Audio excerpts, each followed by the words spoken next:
اس آیت کا کیا معنی ہے؟ اور جب قرآن بھی آیا، اس کی تفسیر بھی آئی، قرآن بھی آیا اور اس کا بیان بھی آیا، پھر اختلاف کا کیا مطلب ہے؟ پھر اس کو ہمیں تسلیم کرنا ہے اور اس کو ہمیں سمجھنا ہے۔ قرآن مجید میں اللہ نے فرمایا وَيُحِلُّ لَهُمُ الطَّيِّبَاتِ وَيُحَرِّمُ عَلَيْهِمُ الْخَبَائِثَ، یہ محمد الرسول اللہ صلی اللہ علیہ وسلم کے جو مناصب ہیں ان میں سے ایک یہ بھی ہے، پاکیزہ چیزوں کو حلال کرتا ہے، خبیث گندی چیزوں کو حرام کرتا ہے۔ اب دیکھو نا، قرآن مجید میں اللہ تعالیٰ نے ارشاد فرمایا کہ کن عورتوں سے نکاح حرام ہے، وہ بیان کرنے کے بعد اللہ فرماتے ہیں کتاب اللہ علیکم، یہ اللہ کی کتاب میں جو حرام ہے وہ تمہارے لیے حرام ہے، وَحِلَّ لَكُمْ مَا وَرَاءَ ذَلِكُمْ، اس کے بعد تمہارے لیے عورتیں حلال ہیں، نکاح ان سے کرو۔ اب قرآن مجید میں اللہ نے یہ تو نہیں بتایا کہ خالہ اور بانجی کٹھے کرنے حرام ہیں، پھوپھی اور بھتیجی کٹھی کرنے حرام ہے، یہ حدیث نے بتایا۔ قرآن مجید میں اللہ تعالیٰ نے یہ نہیں بتایا کہ بعض مردار حلال ہے، حدیث نے بتایا مچھلی اور ٹڈی دل اور اسی طرح خون تو، اور اس طرح پرندے اور اس طرح یہ جانور، ان میں سے کون سے حلال کون سے حرام، تو یہ جو ہے حدیث نے ہمیں بتایا۔ لہذا یہ جو لوگ کہتے ہیں نا کہ جی پہلے ہم قرآن کو دیکھیں گے پھر حدیث کو دیکھیں گے، یہ انکار سنت کی بنیاد ہے۔ پہلے قرآن کو دیکھیں گے پھر حدیث، نہیں، قرآن مجید حدیث بیک وقت، شریعت کے ماخذ بیک وقت، یہاں سے اسلام کے احکام مسائل حاصل کیے جائیں گے، ایک سیکنڈ کے لیے بھی علیحدہ نہیں ہو سکتے۔ عمران بن حسین رضی اللہ تعالیٰ مشہور صحابی تھے، بیان کر رہے تھے رسول صلی اللہ علیہ وسلم کی حدیث، ایک آدمی نے کہا بس کر بس کر، حدیث چھوڑو قرآن سناؤ۔ اس نے کہا تو اور تیرے جیسے احمق مجھے بتائیں کہ قرآن مجید میں اللہ نے فرمایا نماز پڑھو، یہ بتایا کتنی رکھتے کتنے سجدے؟ نہیں۔ تو پھر تو میرے بھائیوں، قرآن میں ہر چیز مسئلہ مختصر بیان ہوا ہے، اس کی تفسیر حدیث کے اندر ہے۔ قرآن مجید اور حدیث دونوں شریعت کے ماخذ ہیں بیک وقت، اور کوئی فرق نہیں ہے دونوں سے، جو مسئلہ ثابت ہو اس میں۔ اللہ کے رسول صلی اللہ علیہ وسلم نے فرمایا ترکت فیکم امرین لن تضلوا ما تمسکتم بہما کتاب اللہ و سنت نبیہ، میں تمہارے اندر دو چیزیں چھوڑ کے جا رہا ہوں اور میں گارنٹی دیتا ہوں کبھی نہیں گمراہ ہوگے جب تک تم دو چیزوں کو پکڑے رکھو گے، شرک و بدعت کی آندھیاں چلیں، بے حیائی کے طوفان آئیں، ایک رب کا قرآن اور ایک میں محمد کا فرمان صلی اللہ علیہ وسلم، کلمے میں دو کا ذکر اللہ رسول، اذان میں دو کی گواہی اللہ رسول، خطبے میں ایک دو کا اعلان اللہ رسول، تشہد میں دو کا اقرار اللہ رسول، قرآن میں اطیعوا اللہ و اطیعوا الرسول، یا بات اللہ کی مانو یا رسول اللہ کی مانو صلی اللہ علیہ وسلم۔ جب مریں گے تو پہلا سوال قبر میں رب کا، دوسرا رسول کا ہوگا، تیسرے کی بات ہی کوئی نہیں ہے۔ عزت احترام کرو، جتنے دین کی خدمت کر گئے اللہ ان کی قبروں کو نور سے بھرے، آسمان علم کے درخشاں ستارے تھے ان سے محبت رکھو، لیکن وہ سارے امتی تھے، رسول محمد ہے صلی اللہ علیہ وسلم، وہی ان پر آئی ہے، رب کے سلام ان کو آئے۔ تو یہ قرآن اور حدیث دونوں لکھے گئے، سمجھے گئے اور حفظ کیے گئے۔ آپ کو پتہ ہے کہ عرب لوگ حافظہ پر زیادہ اعتماد کرتے تھے، تو چنانچہ حدیث حفظ ہوئیں۔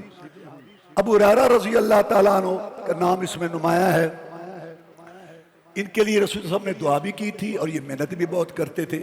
ایک دفعہ مروان کو شک پڑا کہ ابو ہریرہ بڑی حدیثیں بیان کرتے ہیں رضی اللہ تعالیٰ، تو انہوں نے کہا ابو ہریرہ رضی اللہ تعالیٰ 100 حدیثیں لکھوا دو، میرے بچے ذرا یاد کر لیں، تو لکھوا دی، رکھا اپنے پاس کاغذ۔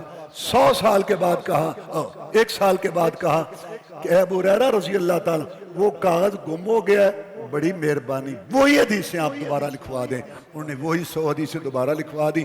مروان نے پہلا اور یہ کاغذ آپس میں ملایا، ذرہ برابر فرق نہیں تھا۔ لوگ باتیں تو بہت کرتے ہیں، یہ جو اللہ تبارک و تعالیٰ نے اس حفاظت لی، اِنَّا نَحْنُ نَزَّلْنَا الذِّکْرَ وَإِنَّا لَهُ لَحَافِظُونَ، اس میں قرآن اور حدیث دونوں اکیلے قرآن الفاظ کی حفاظت ہوتی اور اس کا معنی مفہوم مطلب تشریح کی نہ ہوتی، کیسے دین محفوظ رہتا؟ تو حفظ کیا، لکھتے بھی تھے، اور رسول اللہ صلی اللہ علیہ وسلم کے احادیث صحابہ کرام لکھتے تھے، قرآن بھی لکھتے، جہاں منع کیا وہ ساتھ نہ لکھو، علیحدہ لکھو۔ مسند احمد کی حدیث ہے، صحابہ کرام رضوان اللہ علیہ مجمعین نے پوچھا جناب ہم بھول جاتے ہیں، لکھا کرو۔ اور پھر آپ نے ابو شاہ کے لیے حکم دیا حج کا خطبہ اکتبوا لابی شاہ، پھر جنابہ سیدہ عائشہ صدیقہ طاہرہ رقیہ مطہرہ صدیقہ کائنات رضی اللہ عنہ کے پاس صحیفہ تھا، ابو بکر صدیق کے پاس صحیفہ تھا رضی اللہ عنہ، جناب علی کے پاس تھا رضی اللہ عنہ، دیات کے مسائل، خطوط، زکوٰۃ کے مسائل، یہ سارے لکھوائے آپ نے، اور یہ صحابہ کرام کے پاس موجود تھے رضوان اللہ علیہ مجمعین۔ لوگ باتیں تو بہت کرتے ہیں، یقین کیجئے جو علم اسماء الرجال روات کا مسلمانوں کے پاس ہے یہ کسی کے پاس بھی نہیں۔ ایک آدمی نے اگر ایک حدیث بیان کی ہے 70 سال اس کی زندگی کتابوں میں محفوظ۔ الجرح والتعدیل امام راضی کی کتاب ہے 9 جلدوں کے اندر، امام بخاری رحمہ اللہ کی کتاب تاریخ کبیر 7 جلدوں میں۔ راوی کہاں گیا، کتنے استاد، کتنے شاگرد، کہاں بیٹھا، اگر ثابت ہو جائے یہ بڑا تہجد گزار تھا، متقی پرہیزگار تھا، لیکن قدرتی بات تھی کہ اس کا حافظہ کمزور تھا، حدیث کا ڈب نہیں لی جائے گی۔ اگر ثابت ہو جائے کہ یہ آدمی ٹھیک تھا، بہت سکہ قابل اعتماد تھا، لیکن حادثہ ہوا تھا یا بڑھیپے کی وجہ سے اس کا حافظہ کمزور، اب دیکھیں گے کہ پہلے کی حدیثیں کون سی ہیں، پیچھے یہ بہت چھان بین ہوئی ہے، اور اس طریقے سے آگے یہ معاملہ چلا۔ یہ نہیں 200 سال بعد یہ حدیثیں لکھی گئی، وہ جو صحائف تھے، وہ جو پہلے تھے وہی ان کتابوں میں ہیں۔ سب سے پہلے فقہی طور پر جو کتاب مرتب ہوئی مطلب امام مالک رحمۃ اللہ علیہ، پھر مسانید آئیں، اور اس کے بعد جو ہے یہ مسانید اور فقہی ترتیب کٹھی ہونے لگی، ان میں یہ کتب ستہ، اور پھر حضرت آیت من آیات اللہ امام المحدثین اور رئیس الفقہاء والمجتہدین علی رغم انوف المقلدین المعتلین حضرت امام بخاری رحمہ اللہ، جن کے متعلق آپ سن چکے ہیں، وہ آئے اور انہوں نے اس کتاب کو مرتب کیا، صحیح بخاری شریف کو۔ اللہ تبارک و تعالیٰ نے ان کو یہ شرف بخشا، 16 سال کی محنت شاقہ میں انہوں نے اس کتاب کو مرتب کیا، بڑی چھان بین کے بعد۔ اور جب بیٹھتے تھے حدیث لکھنے کے لیے کہتے یا اللہ میں نے اپنی پوری کوشش کر لی، تجھے تو پتا ہے اگر یہ تیرے رسول اللہ صلی اللہ علیہ وسلم کا فرمان اور ان کا طریقہ ہے تو مجھے لکھنے کی طاقت دے، ورنہ میرے ہاتھوں کو شل کر دے۔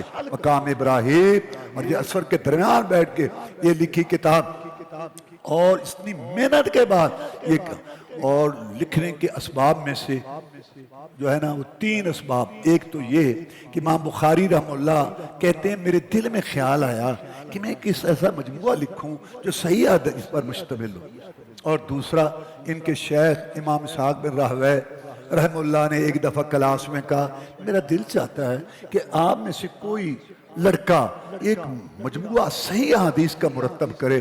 میرے دل میں آئی کہ میں یہ کام کروں گا۔ اور تیسرا وہ خواب ہے جو رسول اللہ صلی اللہ علیہ وسلم کی زیارت ہوئی، آپ سو رہے تھے، آپ کے جسم میں عطر پر مکھیاں بیٹھتی تھیں۔ امام بخاری رحمہ اللہ کہتے ہیں میں پنکھا چلا کے مکھیوں کو اڑا رہا تھا، میں نے اپنے اساتذہ کے سامنے یہ خواب پیش کیا تو مجھے یہ بتایا گیا کہ تو ضعیف اور جو آپ کی طرف غلط منسوب حدیثیں ہیں ان کو علیحدہ کر کے صحیح حدیث کی تو ایک چھانٹی کرے گا، تو کتاب لکھے گا۔ تو میں اس کے لیے جو ہے وہ کمر بستہ ہو گیا۔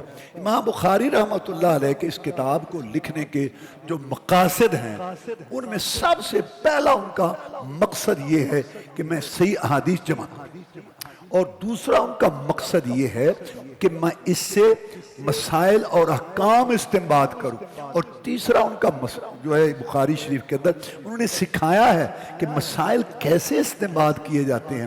تو بخاری شریف انسان کو مجتہد بناتی ہے اگر اس کو صحیح معنی میں پڑھا اور سمجھا جائے۔ اور چوتھا مقصد ان کا اس میں سے یہ تھا کہ یہ جو نا فرق کیا جاتا تھا کہ حدیث اور ہے اور فقہ اور ہے، جیسے آج کل بھی نہیں، انہوں نے جمع کیا، اس لیے بتایا کہ حدیث اور فقہ ایک۔ یہ بات بڑی عجیب سی مشہور کی ہوئی ہے کہ یہ محدثین جو ہوتے ہیں نا ان کی مثال ہے پنساریوں کی، یہ پنساری ہوتے ہیں، یہ ہوتے ہیں پنساری۔ جیسے پنساری کے پاس جاؤ تو اس کے پاس دوائیاں بوٹیاں پڑی ہیں، لیکن اس کو یہ نہیں پتا کہ یہ دوائی کس کے لیے، یہ بوٹی کس کے۔ ماہرین فقہاء وہ جیسے اطباء ہوتے ہیں، بڑے ماہر اطباء، وہ بتاتے ہیں۔ تو یہ جو فقہاء ہیں یہ بتائیں گے کہ اس حدیث کا۔ اچھا، جنہوں نے حدیث یاد کی، اوڑھنا بھی چھوڑنا بنایا، رات دن اسفار کیے، اللہ تعالیٰ کی کتاب کو پڑھا، رسول اللہ صلی اللہ علیہ وسلم کی حدیث کو پڑھا۔ ابھی آپ نے سنا شیخ محترم سے وہ امام مالک کے متعلق رحمۃ اللہ، اچھا وہ فقیر نہیں ہے۔ اور جو نے اقوال الرجال دیکھو امام صاحب رحمت اللہ علیہ محترم ہیں، انہوں نے ایک مسئلہ بیان کیا، آگے شگرد نے سنا، شگرد نے سنا، انہوں نے اس میں علت دیکھی کہ یہ امام صاحب نے مسئلہ جو بیان کیا اس میں علت کیا ہے، پھر وہ علت تلاش کی گئی، اس علت کے مطابق اگر کوئی اور مسئلہ ہے تو انہوں نے کہا امام صاحب کے نزدیک یہ ہے، اور اگر قول ہے تو کہا امام صاحب نے کہا اقوال الرجال، لوگوں کے اقوال، لوگوں کی باتیں جنہوں نے یاد کی وہ فقہاء اور فقیہ ہیں، اور جنہوں نے محمد الرسول صلی اللہ علیہ وسلم کی حدیث یاد کی وہ فقیہ نہیں ہیں۔ انا للہ و انا الیہ راجعون۔ فقہاء، اب دیکھو نا، آپ نے سنا کہ فقہ البخاری فی تراجمی، یہ جتنے محدثین ہیں جو باب باندھے ہیں ان میں فقہ تفقہ ہے، تو امام صاحب کا ایک یہ بھی مقصد ہے کہ حدیث اور فقہ کو جمع کر۔ اچھا، امام صاحب نے یہ جو کتاب مرتب کی اس میں کن لوگوں کو سمجھایا یا کن کا رد کیا؟ امام صاحب کے سامنے بہت سارے مقاصد تھے۔ ایک تو بڑا مقصد تھا کہ وہ آزادی فکر کی جو تحریک ہے نا، کہ ہم آزاد ماؤں کے پیٹوں سے آزاد پیدا ہوئے ہیں، ہم اللہ کے بندے رسول کی امت ہیں، ہم دیکھیں گے اللہ کیا کہتا ہے اور رسول کیا کہتا ہے صلی اللہ علیہ وسلم۔ تو کسی شخصیت کے، شہر کے اور کسی برادری کے ان کے پابند تو ہم نہیں ہیں کہ تقلید کریں کہ اس کے پیچھے لگے جو اس نے کہا صحیح کہا غلط، یہ تو انسانیت یا کہ شرف کے بھی خلاف ہے۔ تو پہلا مسئلہ امام صاحب رحمہ اللہ نے اس کتاب کو لکھ کے یہ کیا کہ تحریک آزادی فکر، کہ آپ کسی کے مقلد نہ بنے، کسی کے پیچھے آنکھیں بند کر کے نہ لگے۔ حضرت مولانا محمد اسماعیل سلفی رحمت اللہ علیہ، جن کا یہ سارا لگایا ہوا پودا، انہوں نے کتاب لکھی ہے تحریک آزادی فکر، اور وہ اتنی مقبول ہوئی کہ عرب کے اندر بھی، یعنی عربی میں بھی اس کا ترجمہ ہوا۔ تو ایک تو یہ مقصد ہے امام صاحب کا یہ کتاب، اس کے لیے کتاب الاعتصام جو ہے یہ بیان کی۔ اور دوسرا مقصد امام صاحب رحمت اللہ علیہ کا اس دور کے جو فتنے تھے نا ان کا رد کرنا، جہمیہ، معتزلہ، خوارج، روافض اور ان سب کا رد، اس کے لیے کتاب الایمان، کتاب التوحید قائم کی۔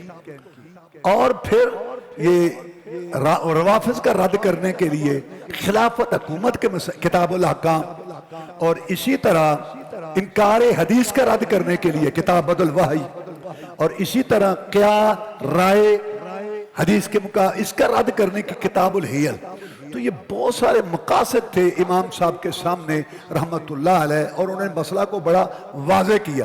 مثلا میں دو باتیں کر کے آگے چلتا ہوں۔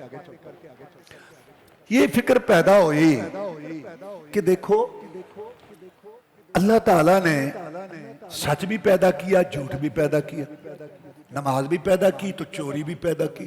اب جو چوری کر رہا ہے یا جھوٹ بول رہا ہے تو اس میں اس کا کیا گناہ ہے؟ اللہ نے پیدا کیا تو اللہ نے پیدا، اس کا کیا گناہ؟ تو یہاں سے ایک فرقہ موجود ہوا، وجود میں آیا، جبریہ۔ انسان مجبور ہے، بالکل مجبور ہے، جیسے میت نہلانے والے کے ہاتھ میں ہوتا ہے، اس کو جدھر چاہے کرے، انسان مجبور ہے۔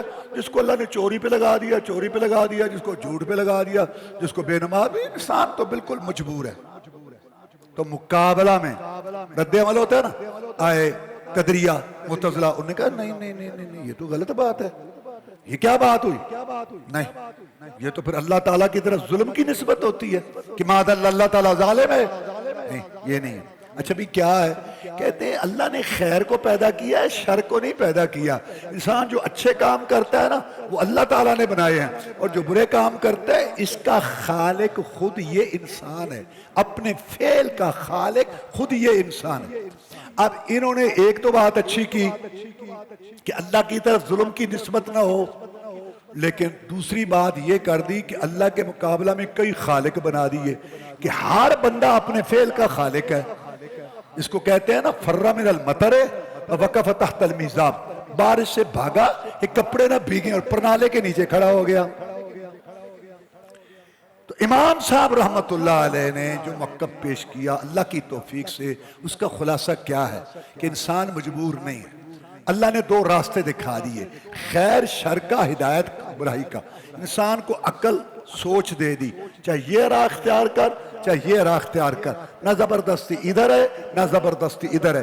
سوچ بندے کی، فکر بندے کا، ارادہ بندے کا، عمل بندے کا، فعل بندے کا خالق اللہ، خلق اللہ، یہ معاملہ سمجھایا۔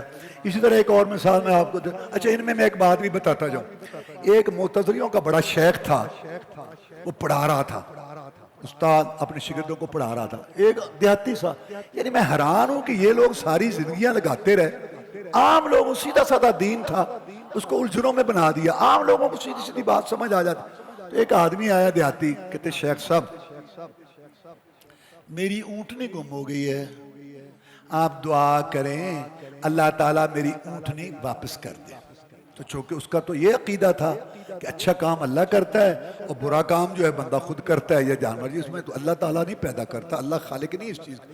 دعا کی، یا اللہ تجھے پتہ ہے تو نہیں چاہتا تھا کہ اونٹنی گم ہو، لیکن اونٹنی گم ہو گئی ہے، اب تو واپس لوٹا، کیونکہ واپس لٹانا تو اچھی بات ہے، وہ تو اللہ کرے گا، اور یہ گم ہونا تو اچھی بات نہیں ہے۔ تو بدو دیہاتی نے کہا مولانا صاحب دعا رہنے دو، رہنے دو۔ کیوں؟ کہتے ہیں جس کی پہلے نہیں چلی وہ چاہتا تھا گم نہ ہو، گم ہو گئی، اب دوبارہ بھی نہ چلے نہ آئے تو میں کیا کروں گا، مجھے تو اپنی اونٹنے کی ضرورت۔ تو وہ حیران ہو گیا۔ تو ایسی باتیں نا امام صاحب نے بڑے انداز سے قرآن کی روشنی میں یہ باتیں سمجھائی۔ تو اسی طرح یہ جو آپ کے سامنے وہ بات ہے جبریہ کی بھی آ گئی، اور خیر تو میں کہنا یہ چاہتا ہوں کہ امام صاحب نے ان سارے فتنوں کا رد کیا اور بتایا۔ ایک اور فتنہ تھا کیا کہ ایمان کیا ہے، صرف اقرار، جیسے کرامیہ تھے، بعد میں کہا نہیں نہیں ایمان صرف تصدیق، بس تصدیق ہو جو مرضی کرو، کچھ بھی نہیں ہوتا۔ جیسے آج کل اللہ معاف کرے عملی طور پر اکثر مسلمان یہ تھے مرجئہ، جنہوں نے عمل کی ضرورت ہی نہیں ہے، بس کلمہ تصدیق۔ اچھا انہوں نے یہ کہا، اور کسی نے کہا کہ یہ دو چیزیں ہیں، اقرار تصدیق اور اعمال داخل نہیں۔ امام صاحب نے ثابت کیا کہ ایمان تین چیزوں کا نام ہے، زبان سے اقرار، دل سے تصدیق، اس کے مطابق عمل۔ اقرار نہیں تو کافر ہے، تصدیق نہیں تو منافق ہے، عمل نہیں تو جھوٹا فریبی ہے۔ یہ قرآن حدیث سے ثابت کیا۔ اچھا بعض لوگوں نے عمل کو اتنا ثابت کر دیا کہ اگر کوئی گناہ ہو جائے تو کافر ہے، جیسے خارجی تھے، معتزلی دنیا میں متفق تھے اس بات، آخرت میں متفق، اور دنیا میں معتزلی کہتے تھے ایمان سے نکل گیا کفر میں داخل، اور وہ کہتے تھے کافر، جیسے تکفیری خارجی۔ اس پہ انہوں نے بتایا کہ وَإِن طَائِفَتَانِ مِنَ الْمُؤْمِنِينَ اقْتَتَلُوا، اللہ کہتا ہے کہ دو مومنوں کے گروہ لڑ پڑے، حالانکہ قتال لڑنا اور قتل کرنا یہ کفر کا کام ہے، اللہ ان کو مومن کہہ رہا ہے۔ دیکھو یہاں ایک مسئلہ ہے باریک سا، کچھ کام جیسے ایمان کی شاخیں ہیں نا، ایسے کفر کی بھی کچھ کفر ایسے ہیں کہ ان کے کرنے سے انسان دائرہ اسلام سے خارج ہوتا ہے، اللہ کا انکار، رسول کا انکار، قرآن کی آیت کا انکار، یا اللہ کے رسول کو گالی دینا۔ لیکن کچھ کفر کے کام ایسے ہیں کہ وہ کرنے سے کام کفر والا ہے لیکن انسان اسلام سے خارج نہیں ہوتا۔ مثلا بیوی جب خامن کی نافرمانی کرتی ہے اس کو کفر کہا گیا لیکن اسلام سے نہیں نکلتی۔ اس طرح لڑنا مسلمان سے کفر ہے لیکن لڑنے والا کافر نہیں۔ یہ ساری چیزیں امام صاحب نے سمجھائیں، اللہ ان پہ اپنی کروڑوں رحمتیں نازل کرے۔ تو کتاب کو شروع کیا انما الاعمال بالنیات، یعنی کہ نیت دل کا فعل۔ نیت کا کیا معنی؟ فعل القلب۔ نیت کا معنی کیا؟ دیکھو یہ ہماری اردو جو ہے نا اس کے اندر عربی کے الفاظ استعمال ہے تو معنی تو وہی رہے گا نا۔ جیسے خیر، عربی کہتا ہے انا بخیر، ہم کہتے ہیں میں خیریت سے ہوں۔ عربی کہتا ہے کیفا حالوں کا، ہم کہتے ہیں آپ کا کیا حال ہے۔ تو نیت عربی کا لفظ ہے، تو جب یہ ہماری زبان میں ہے تو معنی تو وہی ہوگا نا۔ نیت کا معنی ہے دل کا فعل، ارادہ۔ تو یہ جو زبان سے 4 نیت رکعت میں نے خاص نیت کی، 4 رکعت نماز، یہ بولا، یہ لفظ ہے، یہ قول ہے، یہ کلام ہے، اس کو نیت کہنا جہالت ہے۔ یہ بات علیحدہ ہے کہ کیا مسئلہ ہے، نماز اللہ اکبر سے شروع ہوتی ہے۔ میں کہنا یہ چاہتا ہوں جو منہ سے کہتے ہیں یہ لفظ ہے، قول ہے، کلام ہے، اس کو نیت کہنا جہالت ہے۔ خیر تو یہ حدیث بتایا یہ کہ پڑھنے پڑھانے والوں پہلے اپنی نیت صاف کرو، کیونکہ نیت پہ عمل کے قبول ہونے کا دار و مدار ہے۔ مثال کے طور پر عبداللہ بن ابی، اس نے کام کیے، کلمہ پڑھا، نماز پڑھی رسول اللہ کے پیچھے، جہاد کیا رسول اللہ کی کمان میں، زکوٰۃ جمع کراتا تھا رسول اللہ کے پاس، لیکن اس کی نیت درست نہیں تھی، مرا، رسول اللہ صلی اللہ علیہ وسلم نے نماز جنازہ پڑھائی اور اپنی قمیص مبارک پہنائی اور منہ میں تھوک ڈالا، اللہ نے نہیں معاف کیا۔ اس کے مقابلہ میں تبوک کی جنگ بڑی سخت جنگ ہے، بڑی طاقت سے لڑنا تھا، گرمی کا موسم تھا، وسائل کی کمی تھی، مسافت دور کی تھی، اور پھر ایک ایک سواری پر کئی کئی سوار ہو کے گئے، اور مدینے کی روزی پک چکی تھی، اور اس وقت کاشتکار باغبان کے لیے یہ بڑا اچھا موسم ہوتا ہے کہ پھل کاٹیں گے، کھیتی کاٹیں گے بھی بچوں کے ساتھ ٹھنڈے پانی اور چھاؤں میں۔ لیکن رسول اللہ فرمایا چلو جہاد کے زمین کی پشت پر، نیلے آسمان کی چھت کے نیچے کسی نبی رسول کے ماننے والوں نے وہ مثالیں نہ پیش کی جو محمد رسول اللہ علیہ وسلم کے ساتھیوں نے پیش کی۔ سب کچھ چھوڑ کے چل پڑے، بہت تکلیف اٹھائی، واپس آئے۔ اللہ تعالیٰ نے ارشاد فرمایا، رسول اللہ صلی اللہ علیہ وسلم نے بھی بات بتائی، وَلَا عَلَى الَّذِينَ إِذَا مَا أَتَوْكَ لِتَحْمِلَهُمْ قُلْتَ لَا أَجِدُ مَا أَحْمِلُكُمْ عَلَيْهِ تَوَلَّوْا وَأَعْيُنُهُمْ تَفِيضُ مِنَ الدَّمِ حَزَنًا أَلَّا يَجِدُوا مَا يُنْفِقُونَ۔ اے نبی صلی اللہ علیہ وسلم، میں ان لوگوں پر ناراض نہیں ہوں جو آپ کے پاس آئے تھے جہاد کی نیت ارادے سے، آپ نے معذرت کی کہ میرے پاس سواریاں نہیں ہیں، ان کے پاس بھی نہیں تھی۔ جب جہادی قافلے روانہ ہوئے ان کی آنکھوں سے آنسو بہ رہے تھے، گھروں میں رہے، بھی بچوں کے پاس رہے، کروٹیں بدلتے تھے، دعا کرتے تھے یا اللہ مجاہدین کی مدد فرما دے، یا اللہ ان کو غالب کر دے۔ دل دماغ وہاں تھے، اللہ علیم بذات صدور ہے، سینوں کے بھید جانتا ہے۔ اندھیری کالی کٹرا، طوفان باد بارہ میں کالے پتھروں پہ چلنے والی کالی چیونٹی، مولا اس کا رنگ بھی دیکھتے ہیں، اس کے پاؤں کی آواز بھی سنتے ہیں۔ اللہ نے ان کو ثواب میں ان کے برابر کر۔ عبداللہ بن ابی نے اعمال کیے، نیت نہیں تھی، ثواب نہیں ملا۔ انہوں نے عمل نہیں کیا، نیت صحیح تھی، ثواب مل گیا۔ تو اس سے آپ سمجھے کہ نیت کی کتنی اہمیت ہے۔ دیکھیں نا، اگر آپ کا عقیدہ صحیح ہے، اللہ تعالیٰ قبول فرمائے، تو آپ پتھر اٹھائیں سڑک سے ایک طرف پھینک دیں، 10 گنا سے لے کے 700 گنا تک آپ نیکیوں کے مستحق ہو گئے۔ لیکن اگر آپ کی نیت صحیح نہیں ہے، عقیدہ صحیح نہیں ہے، تو آپ حجر اسود کے پاس لیلۃ القدر گزاریں، کھرب ڈالر خرچ کریں، وَقَدِمْنَا إِلَىٰ مَا عَمِلُوا مِنْ عَمَلٍ فَجَعَلْنَاهُ هَبَاءً مَنْثُورًا۔ اس کا کوئی ثواب نہیں، اللہ گرد و غبار بنا کے اس کو اڑا دے گا۔ آگے وحی کا باب باندھا، بتایا کہ جو کچھ آگے آپ پڑھیں گے وہ رسول صلی اللہ علیہ وسلم کا فعل ہو، سنت ہو، تقریر ہو، تائید ہو، وہ سب اس کی بنیاد وحی پر ہے۔ آگے کتاب الایمان، پھر جو ہے عبادات، اس کے بعد جو ہے معاملات، آخر میں کتاب التوحید جو ہے وہ امام صاحب رحمہ اللہ نے بتایا کہ یہ سارا کچھ تب قبول ہوگا جب تمہارا عقیدہ توحید صحیح ہوگا۔ توحید اول اور آخر۔ آپ دیکھیں دنیا میں بھی سب سے پہلے توحید تھی، شرک بعد میں آیا نوح علیہ السلام کی قوم میں، اور جب دنیا ختم ہوگی تو توحید پر ختم ہوگی۔ رسول اللہ صلی اللہ علیہ وسلم نے فرمایا لا تقوم الساعہ حتی لا یقال فی الارض اللہ اللہ اللہ۔ اس وقت تک قیامت قائم نہیں ہوگی جب تک ایک بھی دنیا میں توحید والا موحد ہے، یہ شہر ملک آباد ہے، بیا وجود جرائم کے، جس کو فجور پاشریانی کے، زمین آسمان قائم ہے، سب کچھ چل رہا ہے، لیکن اس وجہ سے کہ تم موحد موجود ہے، اور جب ایک بھی موحد نہیں رہے گا دنیا میں، ایک بھی، درام سے آسمان گر پڑے گا، زمین پھٹ جائے گی، ستارے جھڑ جائیں گے، کائنات تہس ہو جائے گی۔ یہ صرف توحید کی وجہ سے، توحید نہیں تو پھر کچھ بھی نہیں۔ اور اسلام میں انسان جب داخل ہوتا ہے تو کلمہ پڑھ کے من کان آخر کلامہ لا الہ الا اللہ دخل الجنہ، جس کا خاتمہ کلمہ توحید پر ہوا وہ جنت میں جائے گا۔ تو اول آخر، ظاہر باطن، ہر نبی رسول کی دعوت یہ توحید تھی، اور توحید کے بغیر کوئی عمل قبول نہیں۔ مکے والے کہنے لگے کہ اے محمد صلی اللہ علیہ وسلم، ہماری برائیوں کا ذکر کرتا ہے، کبھی ہماری اچھائیوں کا بھی ذکر کیا کر۔ اچھا تو تمہاری بھی کوئی اچھائی ہے؟ تو یہ بیت اللہ نہیں بنایا؟ اللہ نے ایت اتار دی، ما کان للمشرکین ان یعمروا مساجد اللہ شاہدین انفسہم بالکفر اولئک حبطت اعمالہم وفی النار ہم خالدون۔ نبی ان کے قول میں شرک، فعل میں شرک، دعا میں شرک، سوال میں شرک، سورنے پکارنے میں شرک، مدد مانگنے میں شرک، صبح شرک، شام کو شرک، رات کو شرک، شرکیہ نعرے، ان کا کوئی عمل قبول نہیں، چاہے بیت اللہ بھی بنا۔ اور پھر توحید پر خاتمہ ہوگا تو توحید پہ جائیں گے، وہاں جائیں گے جنت میں۔ ابو ہریرہ رضی اللہ تعالیٰ نے پوچھا اللہ کے رسول صلی اللہ علیہ وسلم، قیامت کے دن آپ کی سفارش کا سب سے زیادہ حقدار کون ہوگا؟ فرمایا اے ابو ہریرہ رضی اللہ تعالیٰ، میں یہ سمجھتا تھا کہ یہ تو ہی پوچھے گا، جو تیری حرص ہے نا حدیث کو یاد کرنے کی اور اس کی طرف متوجہ ہونے کی، تو ہی پوچھے گا۔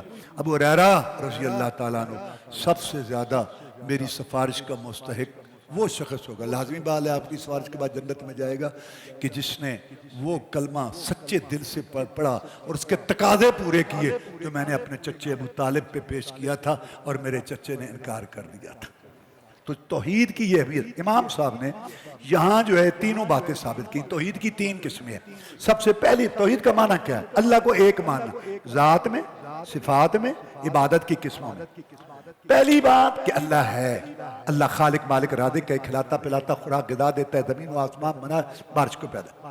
دوسری بات وہ جو اللہ ہے اس کا تعارف ہے، اس کی اچھی اچھی نام، ہر موصوف کی صفات ہوتی ہیں، ہر ذات کی صفات، اللہ کی بھی صفات، اللہ دیکھتا ہے، سنتا ہے، اللہ تبارک و تعالیٰ راضی ہوتا ہے، ناراض ہوتا ہے، اور اللہ تعالیٰ جو ہے نا وہ کلام کرتا ہے، اللہ عرش پر ہے، اللہ کی آنکھ ہے، اللہ کا ہاتھ ہے، اللہ کا چہرہ ہے۔ یہ سب کیسے؟ جیسے اللہ کی شان کو لائق ہے۔ جیسے خالق مخلوق میں فرق، ایسے خالق مخلوق کی صفات میں بھی فرق۔ اللہ تعالیٰ کے لیے بھی سمیع کا لفظ ہے سنتا ہے، بندے کے لیے بھی سمیع کا لفظ ہے کہ بندہ سنتا ہے، لیکن اللہ اور بندے کی صفات میں تین بڑے فرق ہیں۔ سب سے پہلی بات کہ اللہ تعالیٰ کی ساری صفات اس کی اپنی ہیں۔ نمبر دو ساری کامل مکمل ہیں۔ نمبر تین وہ باقی رہنے والی ہیں، فنا نہیں ہوں گی، کیونکہ اللہ خود باقی رہنے والا حی القیوم۔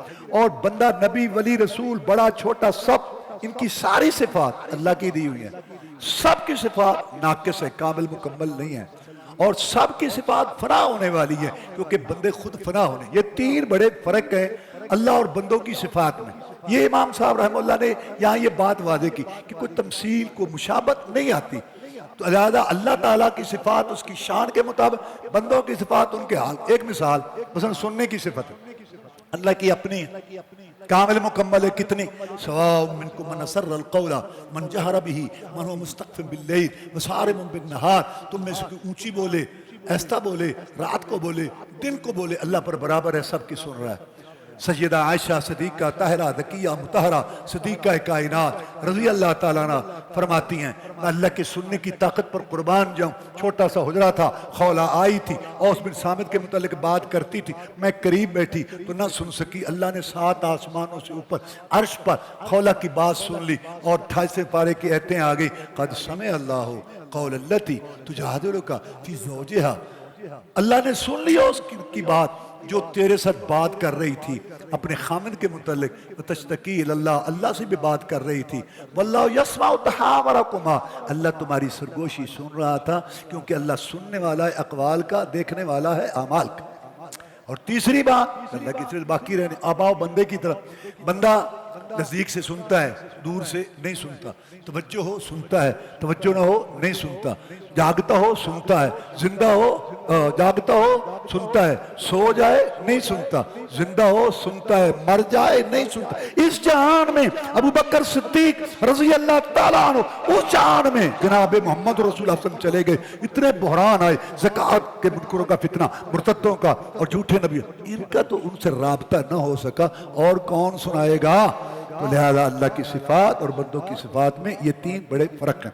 یا امام صاحب نے اللہ تعالیٰ کی صفات بیان کی ہیں، اور پھر تیسری بات جو توحید کی ہے کہ جب اللہ ہے، اس کے اچھے نام، اچھے اچھے صفات ہیں، تو پھر ہر قسم کی عبادت کے لائق، سور و پکار کے لائق، بگڑی بنانے والا، حاجت روا، مشکل کشا، ہر ایک کی آس پہنچانے والا، گود گھری کرنے والا، اور قسمت کھری کرنے والا، گود ہری کرنے والا، ایک اللہ وحدہ لا، سارے نبی ولی پیر پیغمبر جن فرشتے گدیوں درگاہوں والے آستانوں زندے مردے سارے جو ہیں اللہ کے آگے بے بس محتاج غلام، سارے بے بس، انبیاء، صلحات، قیاد، وعلا، شہداء، علماء اور حکمران، رعایا، بادشاہ، پوری دنیا کائنات جن انسان کٹھے ہو کر اللہ کو کسی بات پر مجبور نہیں کر سکتے، نہ کسی کی طاقت کے آگے مجبور، نہ کسی کی محبت کے آگے مجبور۔ اللہ صمد، اللہ بے نیاز، بے پرواہ، جو چاہے کرے، جب چاہے، جیسے چاہے، جس طرح چاہے کرے، لا یسأل عما یفعل وهم یسألون، اس سے نہیں سنا۔ یہ توحید کی تین قسمیں ہیں۔ تو اسماء صفات کا مسئلہ یہاں واضح کرتے ہوئے ایک صفت کو نمایاں کیا، استواء علی العرش، اللہ عرش پر ہے، قرآن اوپر سے، اللہ اوپر ہے، معراج اوپر ہوا، اللہ اوپر ہے، فرشتے اوپر سے آتے ہیں، اللہ اوپر ہے۔ سب سے پہلے اللہ کے اوپر ہونے کا انکار فرعون نے کیا، جس نے کہا حامان ایک محل بناؤ، میں دیکھوں کہ اوپر رب ہے. موسیٰ علیہ السلام کہتے ہیں اوپر رب ہے. میرا خیال ہے جھوٹ بولتے اوپر رب نہیں. سب سے پہلے اللہ کے اوپر ہونے کا انکار فرعون نے کیا. نبیوں رسولوں کا مسئلہ، صحابہ کرام کا مسئلہ، تابعین تبع تابعین کا مسئلہ، ائمہ مجتہدین محدثین کا مسئلہ. اللہ عرش پر ہے، عرش پر ہو کر بھی شارک کے قریب ہے، شارک کے قریب ہو کر بھی عرش پر ہے. دور نزدیک کے چکر ہمارے لحاظ. جس لونڈی نے اللہ کے اوپر ہونے کی گواہی دی، رسول اللہ صلی اللہ علیہ وسلم نے اس کے ایمان کی گواہی. یہ غلط مسئلہ ہے جو مسلمانوں میں ہے. اللہ ہے، ہاں ہے. اللہ اوپر ہے، نہیں. اللہ جہان میں ہے، نہیں. جہان سے باہر ہے، نہیں. اللہ کہاں ہے؟ اللہ تو کہیں آ ہی نہیں سکتا. اللہ تو کسی جگہ، اللہ کہتا ہے میں عرش پر، نہیں نہیں نہیں تو عرش پر نہیں آ. اچھا اللہ کے لیے آپ مقرر کریں گے، اللہ آپ کے لیے. جو سب سے زیادہ دنیا میں اللہ کو جانتا تھا محمد رسول اللہ، وہ کہتا ہے کہ عرش پر ہے. کہتے ہیں تو اللہ تو کسی جگہ پہ آ ہی نہیں سکتا. اللہ ہے، کہتے ہیں کہاں؟ کہیں بھی نہیں. انا للہ انا الیہ. دوسرا مسئلہ جو کلام کا ثابت کیا کہ اللہ تعالیٰ نے کلام کیا، بولا اللہ تعالیٰ، اس کے الفاظ تھے، حروف تھے، وہ سمجھا گیا اللہ اور وہ پڑھا گیا، کبھی تورات کی شکل، کبھی انجیل، کبھی زبور کی شکل میں، اور اللہ تعالیٰ بولا. لو جی جب ہم کہیں گے نا کہ اللہ بولتا ہے تو پھر اللہ کے لیے منہ ثابت کرنا پڑے گا، زبان، یہ تو تشبیہ آ جائے گی. لیس کمثلہ شیء، اس جیسے کوئی. اب بابا سورہ یاسین میں اللہ فرماتے ہیں یوم نختم علی افواہہم وتکلمنا ایدیہم وتشہد ارجلہم بما کانوا یکسبون. قیامت کا دن ہوگا، بندہ بڑا ہوشتی ہے، کہے گا کہ یا اللہ میری جنت سے گواہ ہوں. فرشتے پتہ نہیں کیا لکھتے رہے. اللہ منہ پہ مہر لگا کے ہاتھ پاؤں گواہی دیں گے. تو کیا ہاتھ پاؤں کا منہ ہے، زبان ہے؟ رسول اللہ صلی اللہ علیہ وسلم فرماتے ہیں میں اس پتھر کو جانتا ہوں جو مجھے سلام کرتا تھا، اس کا منہ ہے. جب مخلوق بغیر منہ زبان کے بول سکتی ہے تو جس نے پوری دنیا کو بولنا سکھایا وہ نہیں بول سکتا. اللہ تعالیٰ کی صفت کلام. تو اس میں وہ بھی بات ثابت ہوئی جو پہلے ہے کہ انسان کے جو افعال ہیں وہ اللہ تعالیٰ نے پیدا کیے. ایک بات تھی وہ یہ کہ کلام اللہ تعالیٰ کا جو ہے نا وہ غیر مخلوق ہے، اور کلام اس کی طرح منسوب ہوتا ہے جس سے شروع ہو. دیکھو ایک آدمی تقریر میں کہتا ہے ایک مسلم حرم کی پاسبانی کے لیے نیل کے ساحل سے لے کر تابخا کے کاشگر. اور سننے والا کہتا واہ اقبال. اقبال نے تو نہیں شعر پڑھا، شعر تو اس نے پڑھا ہے. لیکن کلام منسوب ہوتا ہے جس کی طرف سے. اب ہم پڑھتے ہیں، آپ پڑھتے ہیں، کتابوں میں لکھا ہوا، مصاحف میں لکھا ہوا ایک قلم ہے، یہ سیاہی مخلوق ہے، کاغذ مخلوق ہے، میں مخلوق ہوں، آپ مخلوق ہے، میری آواز مخلوق ہے. لیکن جس پہ یہ دلالت کر رہا ہے وہ اللہ کا کلام، وہ غیر مخلوق ہے. اب یہاں یہ بات ثابت کی کہ ہمارا پڑھنا جو ہے، ایک بات کرتا جاؤ، یہ جو عقیدہ ہے نا بعض لوگوں کا کہ اللہ نے ذہن میں ڈالی، نہیں، اللہ خود بولا. جب آپ قرآن پڑھیں گے اس عقیدے کے ساتھ اِنَّا أَعْطَيْنَاكَ الْكَوْثَرَ الحمدللہ رب العالمین، اس جذبے کے ساتھ کہ یہ وہ کلام میں گناہگار پڑھ رہا ہوں جو میرے اللہ نے بولا، میرے اللہ نے بھی یہ کلام بولا، میں بھی پڑھ، تو کتنا آپ کا ایمان بڑھے گا، اللہ سے کتنی محبت آپ کی بڑھے گی. لیکن یہ جو ہمارا پڑھنا آواز یہ مخلوق ہے. اس لیے امام صاحب نے باب باندھا، ایک تو یہ ثابت کرنے کے لیے کہ افعال جو ہیں بندوں کے ان کا خالق اللہ ہے، اور ایک یہ اعمال افعال تلیں گے تبھی تلیں گے نا کہ یہ عمل ہے، مخلوق ہے، اور ان کو درجات ملیں گے. یہ باب امام صاحب نے باندھا ثابت کرنے کے لیے.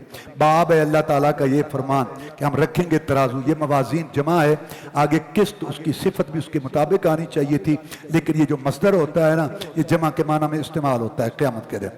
امال ہم رکھیں گے، اور امال بنو آدم کے سب کے وزن ہوں گے، سب کے نہیں، دو گروہ، ایک وہ جو بغیر حساب کتاب کے جن کی برائیاں ہی کوئی نہیں ہوں گی ان کے امال نہیں تولیں گے، اور ایک وہ جن کے امال میں شرک بدعت ہوگی، جیسے قرآن میں اللہ نے کہا ان کے امال نہیں تولیں گے، باقی سب کے جو ہے وہ تولیں گے. تو مجاہد نے بیان کیا کہ قسطاس عدل کا معنی میں رومی، یہ قرآن مجید میں دوسری زبانوں کے الفاظ ہیں. قرآن میں ہے کہ یا عربی ہے، بھئی جب یہ قرآن آیا اس وقت وہ الفاظ عربی کا حصہ تھے. اچھا جی آگے یہ بتایا کہ اگر مصدر قسط ہو تو عدل، قسط ہو تو یہ ظلم. اچھا آگے ابو ہریرہ رضی مشہور صحابی ہیں، اچھا ان کا رسول اللہ صلی اللہ علیہ وسلم نے فرمایا کلمتان حبیبتان الرحمن، یہ خبر مقدم ہے اور مبتدا مؤخر ہے. شوق دلانے کے لیے بات کی، دو کلمے، شوق بڑھ گیا. حبیبتان محبوب، پیارے ہیں رحمان کو. اللہ کے ناموں میں سے رحمان جو ہے نا یہ ذاتی بھی ہے اور صفاتی بھی ہے. یہاں آنا مناسب تھا کیونکہ عمل تھوڑا ہے اور اجر زیادہ ہے، اس لیے رحمان کا آنا یہاں مناسب تھا. اور پھر یہ کلمے سے مراد دو جملے ہیں، کیونکہ جو ہے نا جملے پر بھی کلمہ بولا جاتا ہے، جیسے یہ کلمۃ الاخلاص لا الہ الا اللہ محمد رسول اللہ. تو اچھا محبوب ہیں رحمان کو. جب یہ کلمے محبوب ہیں تو جو پڑھے گا وہ بھی اللہ کو محبوب ہے. خفیفتان ہلکے پھلکے ہیں، علی اللسان زبان پر ہلکے پھلکے ہیں.